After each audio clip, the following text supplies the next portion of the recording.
Olha, a Prefeitura de Teresina adiou a liberação da Avenida Homero Castelo Branco. Sabe qual o trecho? Você adivinhou? Aquele trecho que foi interditado no dia 5 de fevereiro, após a morte da professora que teve o carro engolido pelo buraco da construção da galeria durante uma forte chuva na noite anterior. O Raimundo Lima está ao vivo no local.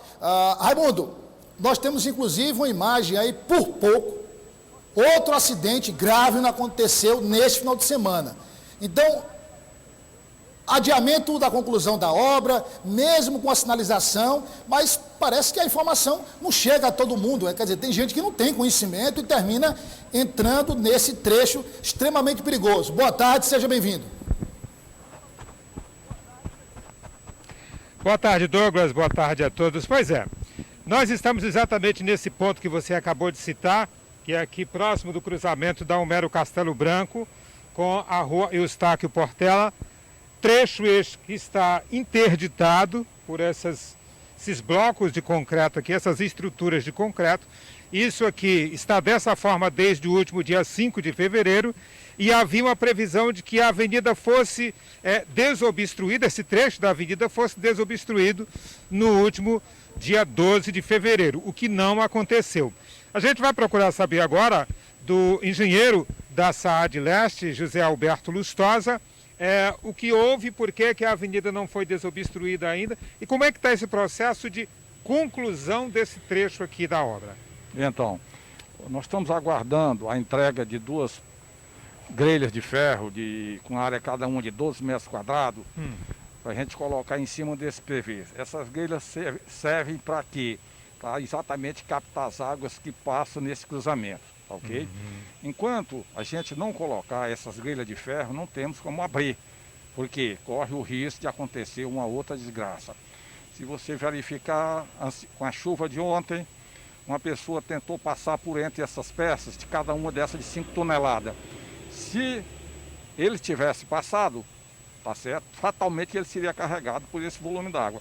Então, assim que a gente colocar essas peças, que nós estamos aguardando que o fabricante nos entregue agora sexta-feira, tá certo? A gente vai afixar ela e depois do carnaval provavelmente a gente vai abrir esse trecho. A previsão de que chegue quando mesmo? Depois do carnaval. Até o carnaval isso aqui vai ficar fechado. Vai ficar fechado, tá bom? Né? A gente só vai abrir depois que tiver colocado essas grelhas. Mas sempre lembrando que quando estiver chovendo, não atravesse, porque essas grelhas não vão captar todas as águas que passam por aqui. A proporção que a gente foi adentrando, chegando para o final dela, é que essas águas vão diminuir ou até parar de passar. Ou seja, mesmo depois desse trecho aqui concluído, o perigo vai continuar existindo. Vai continuar, com certeza, porque a captação dessas águas muito provavelmente não vai chegar a 30%, ainda vai passar muita água por cima. Ok? Então a gente continua avisando que quando estiver chovendo, não atravessar. Não vai ter perigo de morte. Não vai ter perigo de morte, mas provavelmente os carros vão ser carregados. Inclusive esse motorista que tentou atravessar aqui, o carro dele parece que ficou preso na estrutura? Ele ficou preso, porque ele entrou debaixo dessa peça, porque uma peça dessa de 5 toneladas, para você movimentar ela, tem que ser um peso muito grande. Ele ficou engavetado aqui debaixo dessa peça.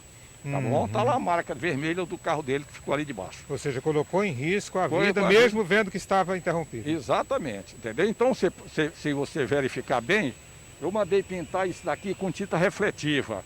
De tal maneira que quem entra lá, dobra ali na João 23, vê logo isso aqui. Ela reflete, tá bom? Então a pessoa só entra mesmo se quiser. Agora, engenheiro, a gente entende as medidas de segurança da prefeitura, mas ao mesmo tempo a gente tem o outro lado, que é dos comerciantes que ficam nessa região. Por exemplo, nós estamos em frente ao supermercado, onde já houve o processo de demissão e dizem que é por conta da queda nas vendas. Outros comerciantes reclamam. Como é que a prefeitura está administrando isso? Então, com a liberação daquele cruzamento ali da João 23, as pessoas que enviam para o Pão de Açúcar continuam vindo. Ó. Eles estão entrando na garagem e estão vindo normalmente, sem nenhum problema. Tá ok?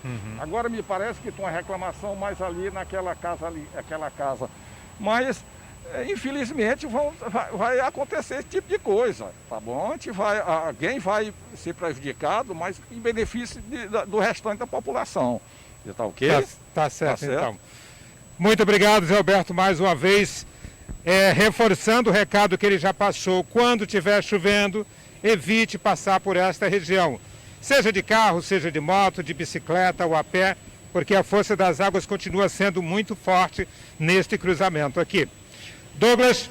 Obrigado, Raimundo, pelas informações. Primeiro ponto aí, rápido, é só dizer o seguinte: está na hora da prefeitura tentar fazer uma campanha, né? Aliás, uma campanha nas redes sociais, nas TVs, nos rádios, informando a população sobre esse perigo. Né? Porque nós, imprensa, estamos fazendo a nossa parte. A prefeitura precisa fazer a dela também. E outra coisa, o que disse o engenheiro, depois da obra, ainda vai continuar com o mesmo perigo, quer dizer, um fluxo menor de água, mas continua com o mesmo perigo. E aí? Nós estamos atrás da solução definitiva do problema, para que os motoristas possam trafegar, quem mora nesse lado, ou quem passa por aí, possa trafegar com um mínimo de tranquilidade. Você já pensou se o lugar daquele carro fosse uma moto?